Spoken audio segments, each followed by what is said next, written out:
आप कभी कभी ये सोचते हो कि हम सफल कैसे बने, ज़िंदगी में आगे कैसे बढ़े। लोग आगे बढ़ रहे पर हम पीछे के पीछे ही, हम पैसे वाले कैसे बने। सफलता पाने के लिए केवल मेहनत ही नहीं बल्कि दिशा, निरंतरता और मानसिकता भी जरूरी होती है। सबसे पहले तय करें कि आप बनना क्या चाहते हैं। अपने लक्ष्य को साफ साफ लिख लें, छोटे छोटे स्टेप में उसे हासिल करने की योजना बनाएं। रोज कुछ नया सीखने की कोशिश करें। कठिनाइयों से डरे नहीं, घबराए नहीं, बल्कि उन पर डट कर खड़े रहें।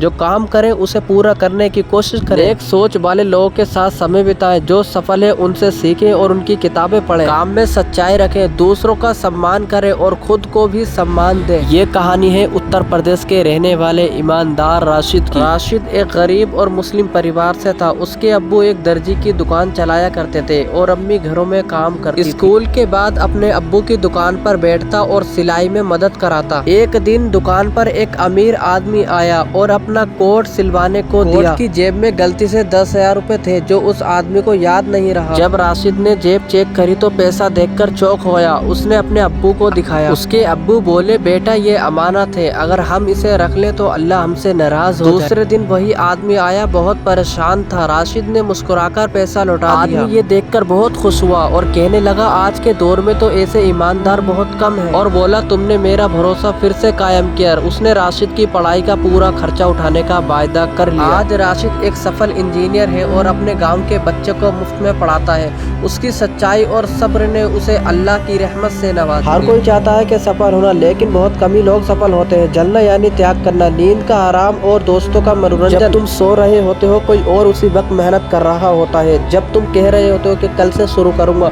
कोई और आज ही बदल रहा होता है अपना। सपना वो नहीं जो नींद में देखा जाता, सपना वो है जो तुम्हें सोने नहीं देता। याद रखो, कोई भी सपना पूरा करने के लिए बस मेहनत और छोटी पड़ जाए। लोग क्या कहेंगे, तू नहीं कर सकता, तेरे बस की बात नहीं है। इन शब्दों को अपना ईंधन बना। बार दुनिया कहे कि तू नहीं कर सकता, खुद से कहो कि अब करके दिखाना है। एक लड़का था, पैसे नहीं थे, घर टूटा हुआ था, लेकिन दिल में बस एक ही चीज, माँ को अपने नाम पर गर्व कराना है। दिन में काम करता, रात में पढ़ाई करता। लोग हंसते थे लेकिन वो चुप रहा। आज वही लड़का अफसर है। वो कहता था, मैं तेज नहीं था, मैं बड़ा नहीं था, मैं बस रुकना नहीं जानता था। बार बार पर जो उठता है वही जीतता है। जिंदगी सबकी मुश्किल है, लेकिन फर्क बस इतना है, कोई हालात से हार मान लेता और कोई उन्हीं हालातों से अपनी सीढ़ी बना लेता। आज जो दर्द है कल वही तेरी ताकत बनेगा। इसलिए अभी मेहनत कर, इतनी मेहनत कर कि एक दिन तेरी कहानी किसी मोटिवेशनल स्क्रिप्ट में लिख जाए। एक बार एक माँ अपने बेटे को महात्मा गांधी के पास आई। चिंता थी कि वो उसका बेटा बहुत ज्यादा शक्कर खाता था। उसने गांधी जी से निवेदन किया, बापू कृपया मेरे बेटे से कहें कि वो शक्कर खाना छोड़ दे, ये उसकी सेहत के लिए ठीक नहीं है। गांधी जी थोड़ी देर चुप रहे और बोले, तुम एक हफ्ते के बाद और बेटे एक हफ्ते के बाद दोबारा आए। इस बार गांधी जी ने लड़के की ओर देखा, बहुत प्यार से कहा, बेटा ये शक्कर तुम मत खाओ, ये तुम्हारे लिए बहुत ज्यादा हानिकारक है। माँ ने हैरान होकर पूछा, बापू आपने ये बात पिछले हफ्ते ही क्यों नहीं बताई? गांधी जी मुस्कुराए और बोले, क्योंकि मैं उस समय शक्कर खा रहा था। पहले खुद पर काबू पाना था, तभी मैं किसी और को कहने के योग बना। अगर दूसरों को बदलना है तो शुरुआत आपको खुद से करनी होगी। शब्द से ज्यादा असर हमारे कर्म का होता है। महात्मा गांधी ने पहले खुद पर अमल किया, फिर उसके बाद दूसरों को बताया, इसलिए वो महात्मा बने। कभी जिंदगी में सब कुछ होते हुए भी दिल खाली लगता है। लोग पास होकर भी दूर लगते हैं और अपने होते हुए भी नींद नहीं आती। लेकिन याद रखना, हर दर्द नई ताकत बन सकता है अगर तुम हार मानना छोड़ दो। किसी ने ठीक ही कहा है, वक्त सबका आता है, बस इंतजार करने की हिम्मत होनी चाहिए। आशा करता हूँ मोटिवेशनल आपको ये बहुत ज्यादा पसंद आया होगा। हमारे यूट्यूब चैनल पर नए हैं तो हमारे यूट्यूब चैनल को सब्सक्राइब कर लें और फेसबुक पेज पर हैं तो फॉलो कर लें।